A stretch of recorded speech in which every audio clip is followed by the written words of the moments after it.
रहमतुल्लाहि व बरकातुहू। जनाब सदर, मुअज़्ज़ज़ साहिबाए इकराम और अजीज साथियों, हर साल की तरह इस साल भी हमारे मदरसे में यौम आजादी का जश्न बड़े ही जोश और खरोश के साथ मनाया जा रहा है।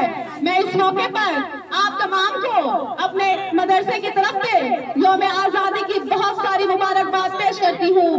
हजरात, हर मुल्क की तारीख में कुछ ऐसे भी अहम दिन और साल होते हैं जिनकी अहमियत को पेश नजर कौम याद रखती है।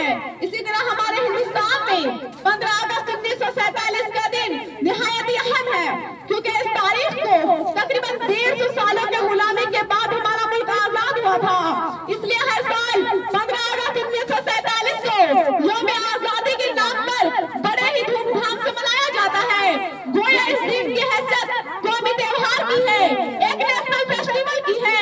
आजादी के सबसे बड़े रहनुमा महात्मा गांधी, मौलाना अबुल कलाम आजाद, अशफाकुल्लाह खान वगैरह ने अदम तशद्दुद के जरिए आजादी हासिल करने का अज़्म किया।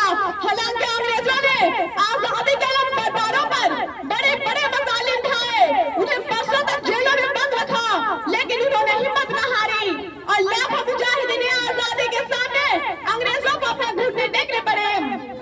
यह आजादी हम हिंदुस्तानियों को इतनी आसानी से हासिल नहीं हुई है। इस आजादी की वजह से हजारों हिंदुस्तानियों को अंग्रेजों ने फांसी के तख्ते पर चढ़ा दिया और लातादाद लोगों की जायदादें जब्त कर ली, तब जाकर यह आजादी हमें नसीब हुई है।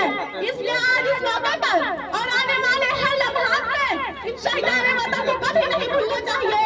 अगर इनकी कुर्बानी न होती तो हमारा मुल्क आजाद न होता, हमारा देश आजाद न होता।